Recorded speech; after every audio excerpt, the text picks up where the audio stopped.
Bonjour et bienvenue dans notre émission Je prends ma vie en main grâce à l'hypnose et au coaching. J'ai le plaisir aujourd'hui de m'accueillir moi-même puisque mon invité n'a pas pu venir. Donc je me suis dit que je vais faire cette émission et on va parler des méthodes que j'emploie, de la thérapie que j'emploie, de ce que je fais en cabinet. Et donc le sujet de cette émission, c'est comment se passe une séance de thérapie? Comment se passe une séance de coaching? Qu'est-ce qu'on fait?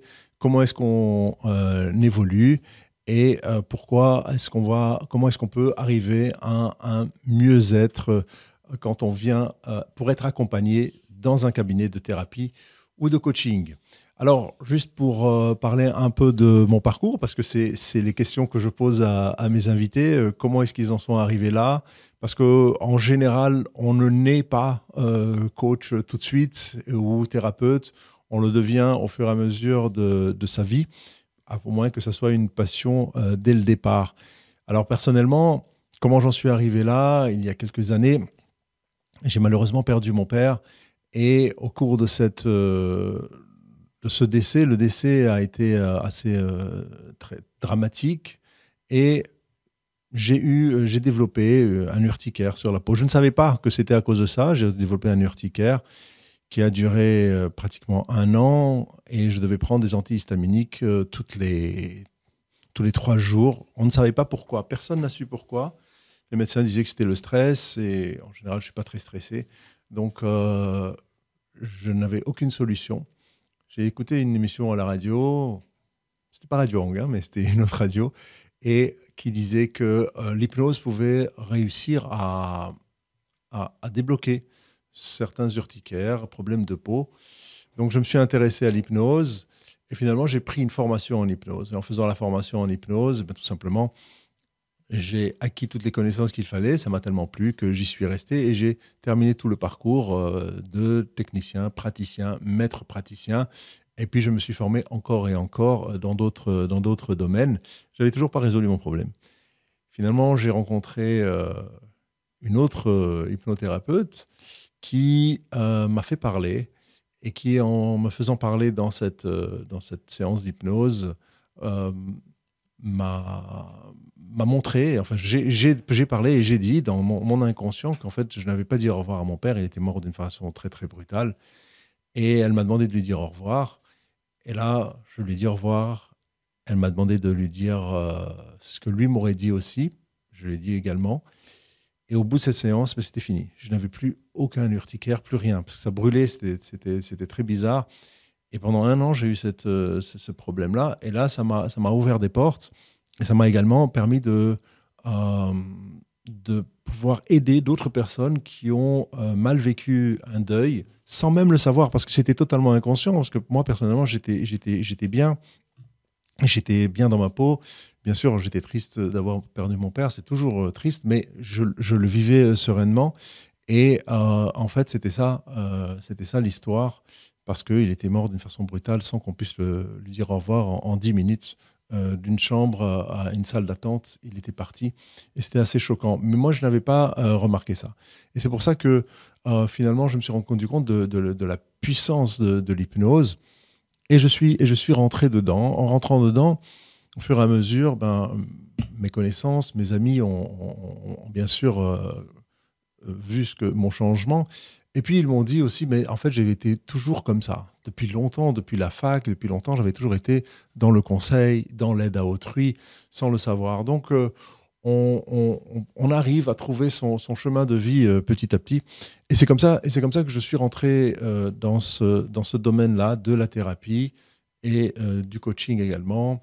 J'ai fait également des formations de thérapie comportementale cognitive, de FT, donc de libération émotionnelle, de MDR, donc les mouvements oculaires.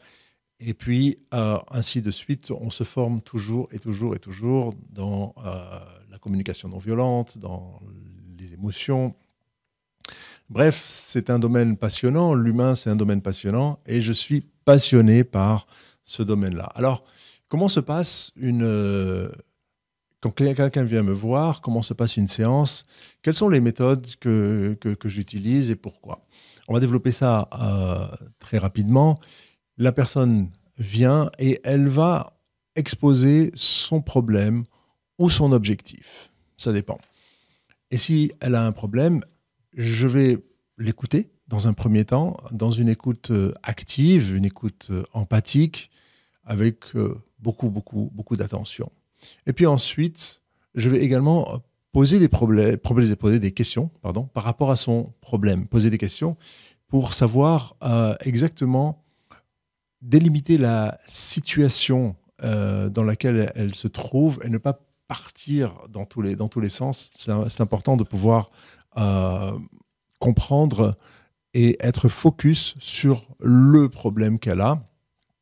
Ensuite de ça, on va bien entendu répéter, je vais mettre dans d'autres mots ce qu'elle a dit pour qu'elle soit bien sûre que j'ai compris son problème, je situe exactement ce qui se passe et je vais poser la question de l'implication. L'implication, c'est-à-dire les conséquences que ce problème va amener si elle continue comme cela.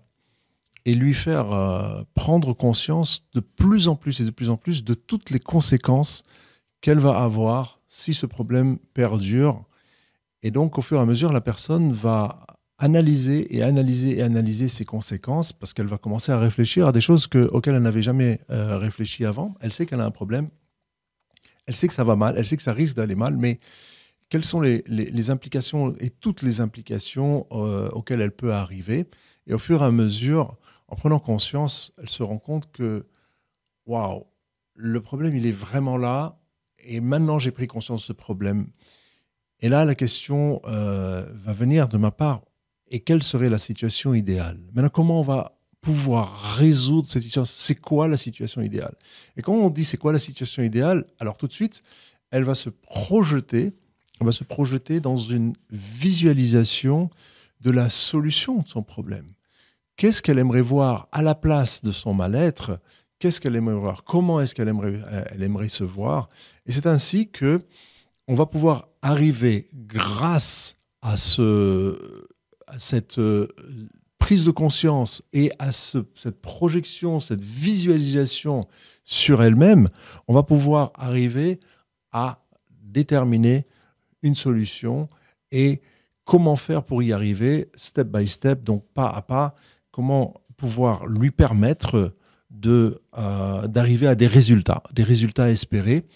Et là, je vais lui proposer, parce que c'est ça tout le but, c'est de ne pas parler du passé, mais je vais lui proposer, et on va revenir sur le passé très rapidement maintenant, c'est des solutions. Et c'est elle qui va me proposer des solutions. Je vais lui demander de trouver des actions, des petits pas, des petits changements que la personne va faire pour pouvoir passer de la note inférieure à la note supérieure, c'est-à-dire de sortir un peu de son ornière et de cet engrenage-là. Albert Einstein il disait, on ne règle pas un problème au niveau où il se situe, mais on travaille toujours au niveau supérieur. Donc travailler au niveau supérieur, ça veut dire, bon, maintenant je suis dans la boue, je suis dans les sables mouvants, qu'est-ce que je peux faire pour en sortir? Quel pas je vais faire? Et c'est la personne qui va apporter des suggestions, des actions à faire, qu'on va noter et qu'elle va faire pendant la semaine ou pendant les 2 semaines qui vont venir. Et donc, au fur et à mesure, il y a un changement qui va se passer parce qu'il y a un changement dans l'action. Et lorsque l'on a un changement dans l'action, ben, automatiquement, la personne arrive à changer sa situation de vie. Il y aura un changement dans son comportement, parce que ce sera aussi une des questions que je vais poser. Comment, de quelle façon tu peux te comporter différemment pour arriver à un autre résultat? Prenons un exemple concret. On a une maman qui arrive et qui est, un maman ou un papa, en général c'est la maman qui vient parce qu'elle est plus impliquée. Et donc, elle arrive en cabinet et elle me dit, je suis extrêmement nerveuse parce que mon fils ou ma fille me rend nerveuse, parce que mon fils ou ma fille agit de telle et telle manière et c'est insupportable pour moi. Il ment, il est manipulateur, voilà. il ne dit pas la vérité, il ne travaille pas en classe et il fait des bêtises à l'école, donc il est constamment puni et ça me rend très, très, très, très, très nerveuse. Donc, comment faire quand on a cette situation-là et qu'est-ce qu'on peut faire pour renverser la vapeur? Alors, automatiquement, ben, avec les questions que je vais poser, la personne va se rendre compte que si elle continue comme ça, déjà la situation avec son enfant est catastrophique, eh bien, elle va empirer cette situation. Elle a complètement cassé le lien avec l'enfant. Et c'est peut-être pour ça qu'il ment aussi et qu'il ne dit pas la vérité, parce qu'il a peur d'elle, parce qu'il a peur de sa nervosité, il a peur de ses réactions. Et donc, automatiquement, on va travailler sur des petits changements qu'elle peut mettre en place dans sa relation avec son enfant. Quand je dis enfant, ça peut être un petit, mais en général, on parle des adolescents de 11, 14 ans, 18 ans et un peu plus. Donc, comment est-ce qu'elle va pouvoir changer, faire quelque chose qui va pouvoir améliorer cette relation? Déjà, on va parler de l'intention. L'intention dans laquelle elle va le faire. Quelle est son intention quand elle parle à son enfant? Si son intention, c'est de lui rentrer dedans, si son intention, c'est d'être dans le reproche constamment, ça ne va pas se faire, ça ne marchera jamais. Donc, si on change l'intention, si on change la manière dont elle va apprécier son fils ou sa fille et l'amour qu'elle va mettre dans cette relation, dans ce contact, dans le dialogue qu'elle va avoir, va tout changer. Parce que l'enfant va évidemment remarquer et sentir cette émotion et sentir l'énergie qu'elle va dégager pour pouvoir répondre d'une autre manière. Et passer donc par une intention positive, passer par une énergie d'amour, et puis également passer par le rire, passer par le ludique. Donc elle va changer cette manière d'avoir sa relation avec son enfant. Donc lorsque on a analysé la source du problème, on a automatiquement une possibilité d'avoir la solution. C'est important d'avoir cette source-là pour pouvoir déterminer la solution. Maintenant, parfois, on n'a pas la source. Et en hypnose, on peut aussi travailler sans la source. Il n'est pas nécessaire d'avoir la source. Par exemple, et c'est ça la différence avec la psychothérapie, avec le psychologue qui, lui, va travailler pratiquement exclusivement dans le passé, dans l'analyse du passé, du pourquoi, du comment telle et telle personne a agi comme ça, et dans son enfance, et dans sa petite enfance, et avec ses parents. Et on va passer des heures et des heures à discuter du passé, à analyser le passé, alors que dans la méthode, avec l'hypnose, avec le coaching, on avance dans le présent, on avance dans le futur. Et on ne regarde pas tellement le passé. C'est primordial parce que finalement, je reçois, sans vouloir critiquer les psys et les psychologues, je reçois énormément de gens qui viennent et me disent « Je viens chez vous en dernier recours parce que j'ai fait tant et tant d'années de psy, de psychologie, de psychothérapie, j'ai vu un tel, j'ai vu un tel. » Et finalement, je connais parfaitement mon passé, je sais qui je suis, mais je n'ai pas avancé. Je n'ai pas réussi à avancer.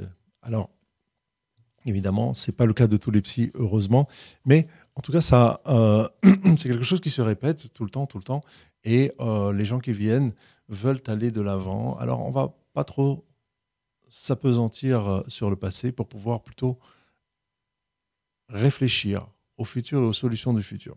Je vous donne un exemple.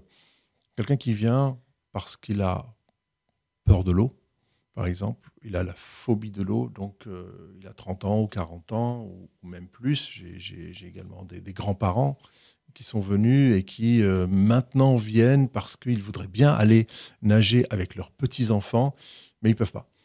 Ils ont une panique totale et ils ne peuvent pas rentrer dans l'eau. Piscine, mer, ça dépend des gens. Et puis, je pose quand même la question, mais d'où ça vient? Quelle est la source? Pourquoi est-ce que vous avez tellement peur de l'eau? Alors, il y en a qui le savent et il y en a qui ne le savent pas. Et quand ils ne le savent pas, ce n'est pas grave. Je vous donne un exemple. Par exemple, quelqu'un, il a la phobie de l'eau parce que, par exemple, quand il était enfant, il avait 4 ans, il était à la plage, il y a eu un noyé, il y a eu des ambulances et il y a eu cette mort. Et donc, ce traumatisme à l'intérieur de cet enfant, dans la tête de cet enfant, qui dit l'eau, c'est dangereux. Et donc, de l'eau, je ne rentre plus dedans. Mais quand l'enfant grandit, il a oublié l'épisode de la plage, mais son inconscient a enregistré que l'eau, c'est dangereux, la mer, c'est dangereux, la piscine, c'est dangereux, on peut mourir. Et donc, comme l'inconscient va vouloir protéger la personne, je te protège, eh bien, ne rentre pas dans l'eau. Ne rentre pas dans l'eau, c'est très, très dangereux. Mais arrivé à 20 ans, 30 ans, 40 ans, il a complètement oublié, en étant petit, ce qui s'est passé. Il peut demander à ses parents qui vont lui raconter, mais lui, il a oublié, il ne sait pas pourquoi il a peur de l'eau. Eh bien, en hypnose, on s'en fiche, on va pas faire cas, on sait pas pourquoi il a peur de l'eau, mais on va enlever l'image dangereuse de l'eau. On va déplacer cette image-là, le curseur de l'image dangereuse de l'eau, on va la déplacer pour tout simplement dire que oui, l'eau peut être dangereuse, comme tout élément, comme la rue peut être dangereuse aussi, mais c'est pas pour ça que quand on sait nager, quand on est protégé, quand on est dans un environnement, une mer calme ou une piscine calme, eh bien tout simplement, on peut y aller et c'est en toute sécurité, comme dans la majorité et les 90% des cas ou 99% des cas. Donc, l'inconscient va accepter, va être modifié pour tout simplement accepter que ce problème-là n'est plus un problème et donc est résolu de cette façon. Donc ça, c'est ce qu'on fait quand je reçois quelqu'un pour tout simplement lui faire prendre conscience de son problème et travailler sur cette prise de conscience pour avoir un vrai recul et pour pouvoir faire des actions. Parce que ce n'est que dans l'action, ce n'est que dans le changement que les choses vont se décanter et vont bouger. Si vous venez, et c'est juste pour faire de la réflexion et juste pour faire de la parlotte, c'est très bien, ça va vous faire du bien. Comme quand on va chez le psy, on parle, on s'est déchargé, on a exprimé son mal-être, ça fait du bien sur l'heure, mais quand on est sorti du cabinet et qu'on rentre chez soi et qu'on retourne dans sa situation, la situation, elle est la même. On n'a rien changé. Donc automatiquement, il faut changer, il faut des actions et il faut se challenger. Where there is no challenge, there is no change. Donc sans challenge, il n'y a pas de change. Donc il n'y a pas de changement. Et c'est impératif d'avoir des actions, des petites actions. Chaque semaine, chaque jour, faire quelque chose. Et je donne un challenge aussi à faire aux gens qui viennent me voir systématiquement pour faire des changements de vie. Alors, ça, c'est pour la première phase qui s'appelle l'anamnèse et qui va peut-être durer une demi-heure, trois quarts d'heure, une heure. Ça dépend de la personne, ça dépend de ce qu'elle va partager avec moi, ça dépend de l'interaction. Chaque séance étant très, très, très, très différente. Donc, on va arriver à ça.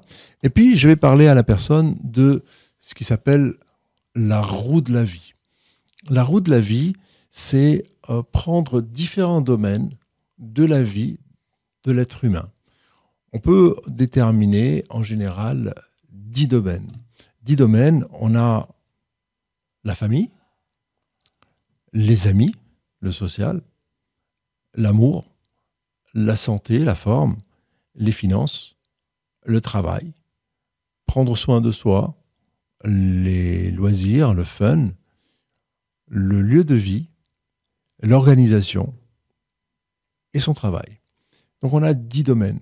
Lorsque on va évaluer ces domaines, donc je vais demander à la personne de se noter, de noter de 1 à 10 à combien elle évalue sa qualité, ses ressources, son énergie dans ces domaines. À combien elle se note.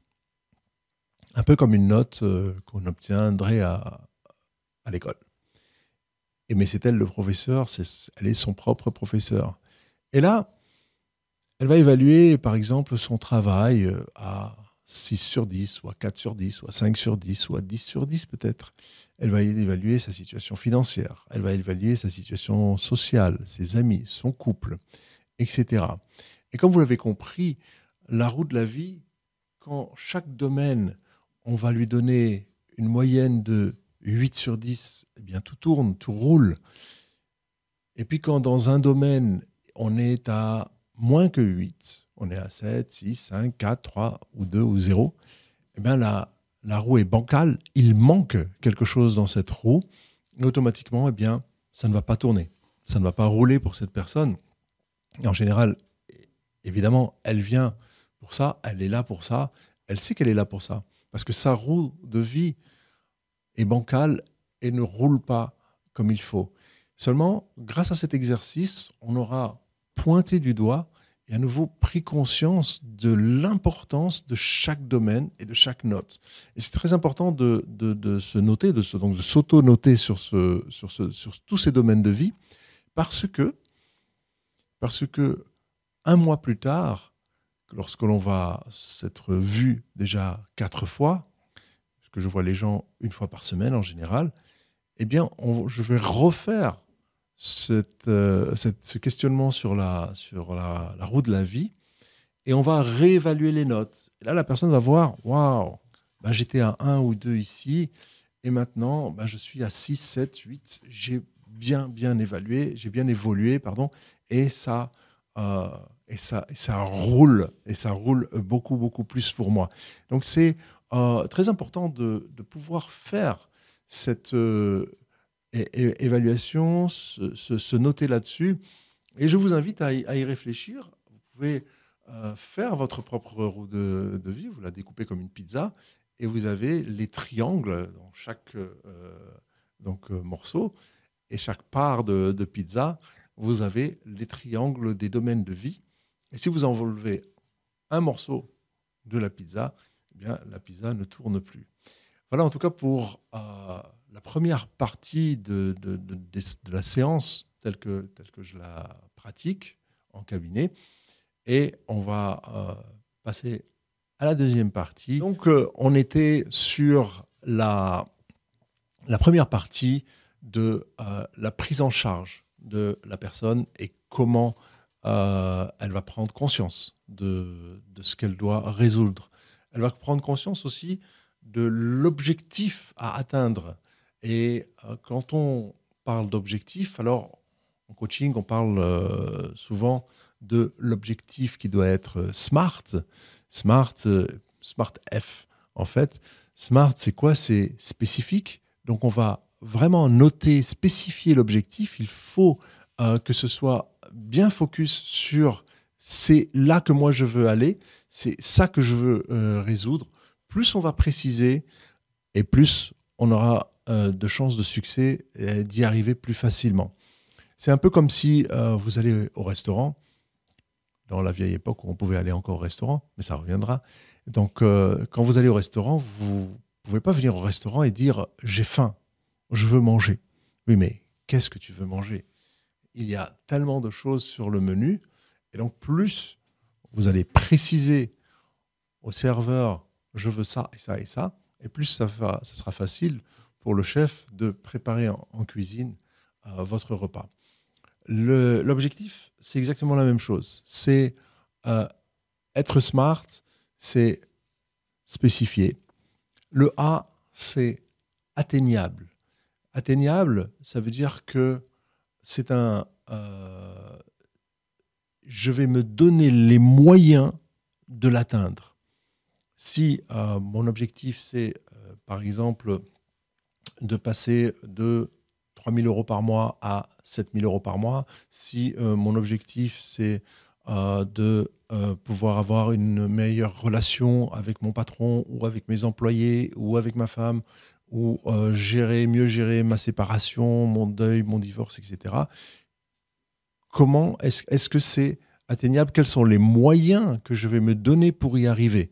Si je n'ai pas les moyens d'y arriver, imagine, je veux partir de Paris à Marseille, mais je n'ai pas de train, je n'ai pas de voiture, je n'ai pas d'avion, je n'ai pas de vélo. À pied, oui, C'est possible, mais c'est difficilement possible comme ça. Donc, ce ne sera pas possible de travailler sur cet objectif-là. Il n'est pas bon, en tout cas.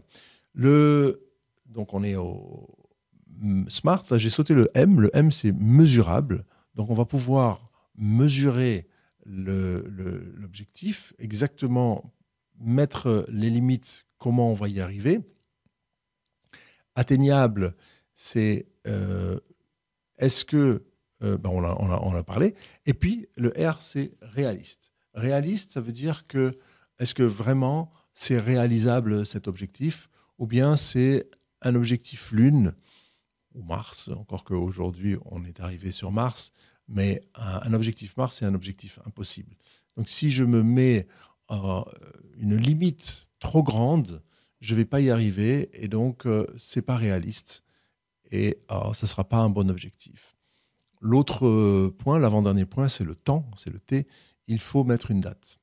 Obligé de mettre une date à tout objectif, on met une date pour pouvoir avoir un deadline et pour pouvoir partir à reculons, donc rétroactivement par rapport à cette date. Imaginons que j'ai un objectif à atteindre et je veux qu'il soit réalisé dans les 3 mois, on va dire fin mai par exemple, le 30 mai, je veux pouvoir avoir réalisé mon objectif. Eh bien, je vais partir à reculons et je vais dire, bon, et le 20 mai, où est-ce que je dois en être? Et le 5, où est-ce que je dois en être? Et le 25 avril, où est-ce que je dois y être? Et comme cela, en notant à chaque fois chaque étape pour pouvoir arriver à partir de demain, qu'est-ce que je dois faire pour que fin mai, j'arrive à cet objectif-là. Donc ça, c'est quelque chose qui est très, très intéressant. C'est fascinant parce que on arrive à programmer cette date, mais en la commençant dès aujourd'hui. Et c'est pas en commençant aujourd'hui, j'ai quelque chose, peut-être je vais y arriver, peut-être pas. Non, on a déjà posé les jalons. On a déjà posé les jalons de où est-ce qu'on veut arriver et comment on va y arriver. C'est un peu ce que tout le monde fait quand on prépare ses vacances. Quand on prépare ses vacances, on sait qu'on va partir à telle date, on sait qu'on va revenir à telle date. Eh bien, on va préparer chaque jour les activités des vacances. Ce serait dommage d'arriver sur place et se dire, bon, aujourd'hui, qu'est-ce que je fais? Je ne sais pas. Et je vais commencer à chercher ce que je fais. C'est mieux de chercher dès maintenant ce que je vais faire. Et donc, comme je sais que je dois rentrer le 30 mai, par exemple, eh bien, je vais voir qu'est-ce que je vais faire le 29, le 28, le 27, parce que comme ça, je vais pouvoir occuper toutes mes journées. C'est exactement comment ça que ça se passe en coaching. On va déterminer l'objectif rétroactivement. Et ainsi, la personne a son cahier des charges de ce qu'elle doit faire pour pouvoir y arriver. Et c'est la validation de l'objectif. Donc, quand on est dans la validation de l'objectif, on va pouvoir définir, bien sûr, les résultats attendus, les barrières, l'écologie de l'objectif. Est-ce qu'il est intégré à vos valeurs? On va travailler sur beaucoup de choses pour que cet objectif soit tout à fait OK et qu'on puisse foncer et y aller en étant accompagné. Parce que mon travail, c'est ça en fait. C'est la personne qui va le faire, c'est pas moi. Mais moi, je suis l'accompagnateur. C'est-à-dire que je suis la personne presque jour par jour, semaine par semaine, même si elle n'est pas là, on s'envoie des messages et elle m'envoie des messages et puis je peux suivre la personne sur son évolution de son objectif.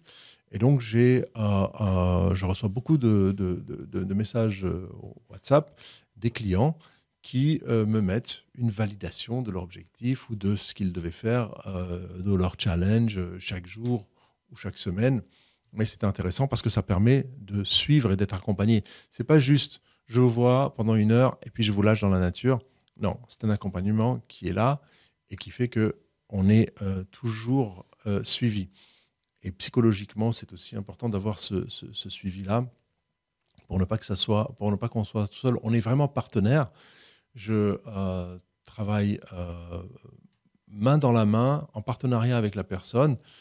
Et très souvent, dans 95, 90% des cas, 99% des cas, je tutoie la personne, on se tutoie, parce que justement, je ne prends pas une position haute, une position supérieure, la position du sachant et du savant qui est mieux que moi, je sais mieux que toi, parce que j'ai plus étudié, parce que j'ai plus de connaissances, etc. Non, on est là pour travailler ensemble et pour arriver ensemble. Et ça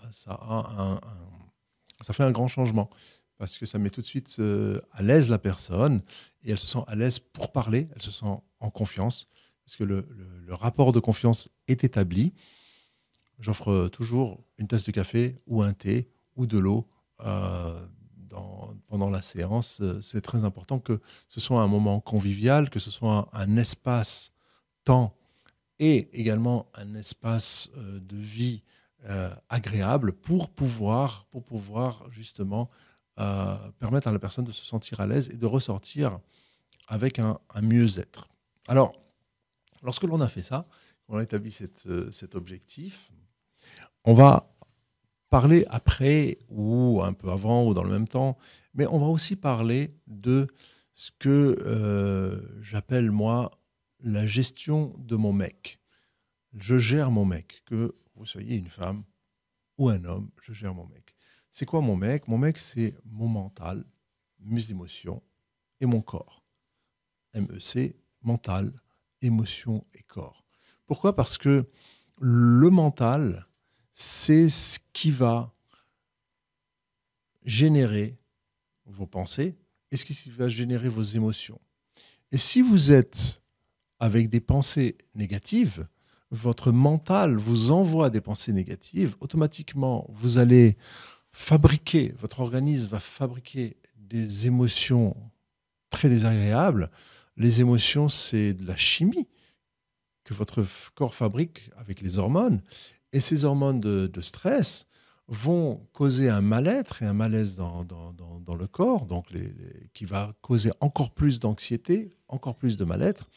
Et on est dans une boucle infernale, un cercle vicieux de émotions, pensées, corps, mal-être, corps, émotions, pensées, etc., etc. Ça tourne dans tous les sens et on ne s'en sort pas de ce cercle-là. Donc, je vais parler de ça pour pouvoir permettre à la personne de changer son mental. Le mental, c'est une machine à fabriquer des pensées indépendantes de notre volonté. Souvent, on se dit, mais pourquoi j'ai pensé telle chose? C'est fou. Pourquoi j'ai pensé comme ça? Pourquoi j'ai pensé telle catastrophe, tel malheur? Je ne veux pas penser à ça. Et j'y ai pensé. Pourquoi? Parce qu'on a un mental. Le mental fabrique, on pense à peu près entre 60 et 70 000 pensées par jour.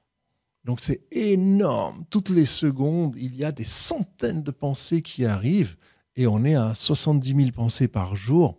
Donc automatiquement, le mental va générer ces milliers de pensées qui vont me faire me sentir d'une certaine manière. Donc c'est mon état d'humeur, mon état d'esprit qui va faire que je vais me sentir d'une certaine façon et qui va impliquer évidemment ma santé psychique et physique. Alors on va vraiment parler de ça beaucoup parce que c'est la clé de la thérapie. Je reprends donc là où on était, c'est-à-dire sur le mental. Ce mental qui fonctionne exactement comme le moteur de recherche Google ou autre. Vous allez sur Google et vous allez chercher quelque chose qui vous intéresse. Si vous voulez partir en vacances au Portugal, vous allez mettre vacances au Portugal. Si vous voulez acheter une robe ou un pantalon ou un costume, vous allez mettre robe, pantalon, costume, chaussures, etc. Google va vous sortir ce que vous avez cherché. Mais Google va aussi enregistrer que votre centre d'intérêt, c'est d'avoir des chaussures et de partir au Portugal. Et puis, soudainement, vous allez vous retrouver avec des publicités sur Facebook, sur Google, sur des flashs de publicité qui parlent justement de vacances au Portugal, justement d'acheter un costume ou des chaussures. Je me dis, mais en fait, Google a enregistré votre préférence, ce que vous avez aimé, et vous envoyez des publicités là-dessus. Le mental, c'est exactement la même chose. Il a enregistré que vous cogitez il a enregistré que vous êtes anxieux ou anxieuse, que vous êtes stressé, ben il va vous envoyer des pensées de stress, des pensées anxiogènes. Parce qu'il sait que c'est ce que vous aimez finalement, puisque vous pensez à ça. Vous pensez à ça constamment. Eh bien, en pensant à ça constamment, vous allez fabriquer vous-même vos propres pensées négatives. Et tout le travail maintenant va consister à changer ce mécanisme. Changer ce mécanisme, c'est-à-dire changer le moteur de recherche pour qu'il vous envoie des pensées positives parce que vous l'avez habitué à ça. Donc maintenant, il faut déshabituer et il faut prendre une nouvelle habitude. Et comment ça se passe? En fait, la pensée, et donc qui est fabriquée par ce mental, la pensée provient et vient de la perception que nous avons de la réalité. C'est notre interprétation de la réalité qui fait que nous pensons telle et telle chose. Je donne un exemple. Vous allez voir un film, il y a 200 personnes ou 100 personnes dans le cinéma qui vont sortir et qui vont parler de leurs impressions de ce film. Vous aurez 100 impressions différentes, 100 émotions différentes. Pourquoi? Parce que chacun a interprété et chacun a ressenti le film différemment. Prenons un événement n'importe lequel, quelqu'un va avoir un deuil, il y aura, disons, 3 ou 4 enfants qui vont subir la perte d'un parent. Les 3 ou 4 enfants vont réagir différemment. Ils n'auront pas la même perception, la même façon d'interpréter le deuil. Chacun va être différent. Je ne parle pas de la tristesse, je parle de l'interprétation.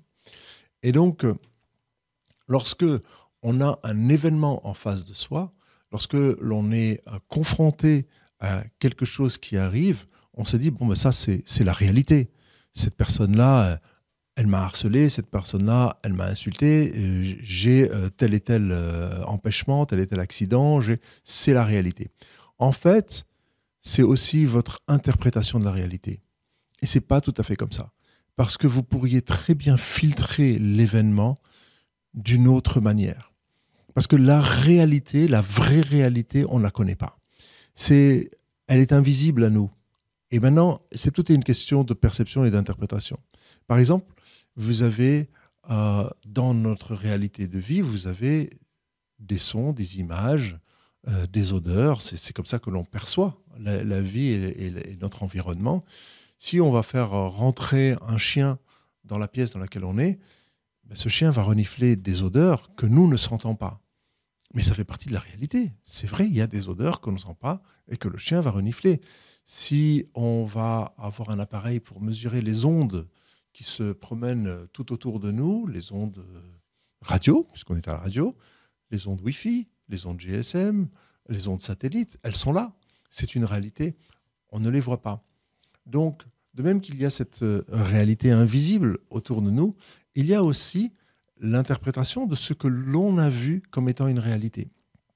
Et donc, lorsque l'on va interpréter, réceptionner cet événement qui arrive à nous de façon positive et non pas de façon négative, à ce moment-là, notre vie aura changé, notre pensée aura changé. Et on pourra se mettre à vivre autrement toute cette vie-là que l'on vit négativement parce que tout est négatif. On vit tous le Covid, on vit tous la situation d'autorisation, de couvre-feu, de confinement. Mais il y en a qui la vivent mieux que d'autres. Pourquoi? Parce qu'ils ont ils ont réussi à extraire le positif de la situation. De toute façon, la situation, on ne peut pas la changer. Si vous êtes coincé dans le trafic, vous avez 3 heures de bouchon, ça ne sert à rien de klaxonner, de vous énerver sur votre volant et de pester. Autant écouter de la musique classique ou vous calmer pour pouvoir vivre la situation qui elle-même n'est pas changeable. On ne peut pas la changer. Donc il y a une autre manière d'interpréter les choses parce que cette pensée va faire en sorte que, à présent, vous allez vous sentir positif. Ça va donc impliquer d'autres émotions à l'intérieur de vous et ça change Ça change toute la réalité de vie. C'est un peu voir le verre à moitié vide ou à moitié plein. C'est quoi la réalité? La réalité, c'est qu'il y a 10 centilitres ou 50 centilitres. C'est pas ça l'intérêt. L'intérêt, c'est de comment je vais interpréter que ce verre, il est. Et c'est vrai que ça va tout changer dans votre vie. À partir du moment où vous allez filtrer avec des filtres en couleur et non pas avec des filtres noirs ou gris, vous allez voir votre vie en couleur. C'est totalement différent. Je vous donne un exemple qui m'est arrivé aujourd'hui. Donc aujourd'hui, j'avais une invitée pour venir à la radio et l'interviewer sur sa spécialité, pour faire l'émission avec elle. Donc elle m'appelle hier soir en me disant qu'elle est grippée, qu'elle n'est pas bien et qu'elle devra annuler. Et je lui ai dit, bon, écoute, on va voir demain matin comment tu te sens. Peut-être que tu te sentiras mieux la nuit. Donc je n'annule pas encore la radio, mais on va voir demain matin. Finalement, elle m'appelle ce matin, je ne suis toujours pas bien. Et là, j'ai dit, au lieu de râler et de dire, oh, c'est dommage, et la radio va m'en vouloir si j'annule un rendez-vous, un créneau en dernière minute, je dis, je vais prendre cette opportunité pour faire l'émission moi-même et pour pouvoir donc, en fait, en profiter et prendre cette opportunité-là et la changer de négatif en positif. C'est ça l'exercice à faire dans toute sa vie, c'est que un événement qui arrive à vous, c'est une invitation. D'ailleurs, le mot, par exemple, en hébreu de temps, le temps, la période, c'est zman, c'est zimoun, c'est une invitation. C'est-à-dire que le temps est une invitation à vous autoriser à faire autre chose, à changer de pensée. Ça, c'est le premier point, c'est que pouvoir voir les choses de manière positive ne va que vous apporter de positif. Essayez toujours de réfléchir à l'action qui est arrivée, à ce qui vous est arrivé et se dire, bon, mais qu'est-ce que je vais tirer de positif de ça? D'accord? Ça, c'est la première chose. Alors évidemment, lorsque l'on est en séance, lorsque l'on est en thérapie, je vais aller beaucoup plus loin pour pouvoir vraiment changer la perspective de la personne. Et pour la perspective, c'est prendre un autre angle de vue. Vous avez beaucoup d'angles de vue.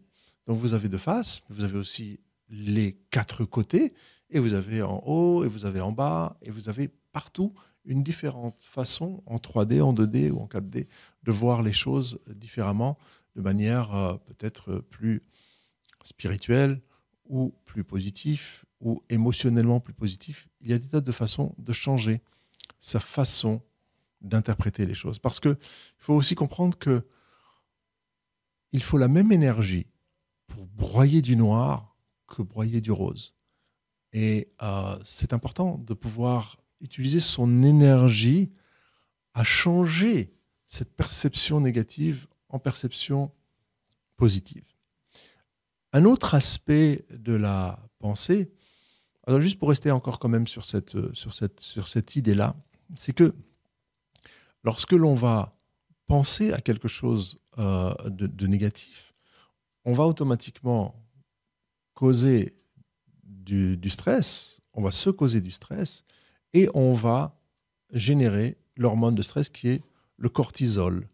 Et le cortisol va circuler dans le corps pendant 3-4 heures. Et si on continue à alimenter cette anxiété, il circulera toute la journée. Et il est temps de l'éliminer, il est temps de le faire sortir. Alors il y a aussi des techniques que l'on voit en séance, comment faire partir ce stress. Alors, et tout ce stress qui est venu à cause de l'interprétation, à cause de la pensée que l'on a eue de tel et tel événement. Mais ce n'est pas tout.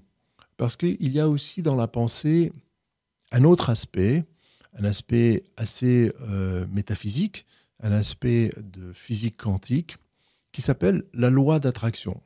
Alors, c'est intéressant parce que la loi, quand on dit loi, c'est une loi scientifique. Une loi scientifique, c'est une loi qui a été prouvée scientifiquement, physiquement. En physique quantique, la physique quantique, c'est la physique de l'invisible, du minuscule, donc la physique à l'échelle microscopique, du photon, de l'électron, de l'énergie. Et cette énergie, donc en physique quantique, le cerveau et le cœur aussi émet des ondes électromagnétiques. C'est pour ça que lorsque l'on va placer des senseurs sur le cerveau et des capteurs, pardon, sur le cœur, on va avoir un électroencéphalogramme ou un électrocardiogramme parce qu'il y a de l'électricité et il y a aussi des ondes qui sont dégagées par le cerveau. Lorsque vous pensez, votre cerveau agit exactement comme une antenne radio ou une antenne de télévision. Il va émettre des ondes. Ces ondes vont traverser l'atmosphère, ces ondes vont partir vers des personnes ou vers quelque chose dans l'univers. Elles vont partir et revenir en vous en boomerang. C'est pour ça que, par exemple, lorsque vous pensez à quelqu'un, soudainement, vous recevez un message de cette personne, ou cette personne vous appelle, ou bien vous la croisez dans la rue. Vous dites, ah tiens, justement, on parlait de toi. Justement, on pensait à toi. Et puis, la personne vous appelle. Mais c'est une coïncidence? Non, ce n'est pas une coïncidence. Ça s'appelle la loi d'attraction. Vous avez attiré à vous cette personne parce que vous avez pensé à cette personne. Vous pouvez aussi attirer à vous d'autres choses. Et c'est évidemment le fait de pouvoir penser différemment va vous permettre de changer votre réalité de vie. Alors voilà, on arrive bientôt à la fin de cette émission et je voudrais beaucoup la continuer parce que la pensée et la loi d'attraction, ça nécessite une heure entière et peut-être que c'est le prochain challenge que je vais me faire, de faire une émission juste sur la loi d'attraction. Donc je vous remercie d'avoir été à notre écoute. Je remercie également Francky d'avoir permis à cette émission sur Radio Anguin de se faire aujourd'hui. Et je vous rappelle que je suis là tous les 2e et 4e mercredis de chaque mois sur IDFM 98. Également, vous pouvez prendre rendez-vous avec moi sur Doctolib. Également, visionner ces émissions sur YouTube. Je vous remercie et à très bientôt.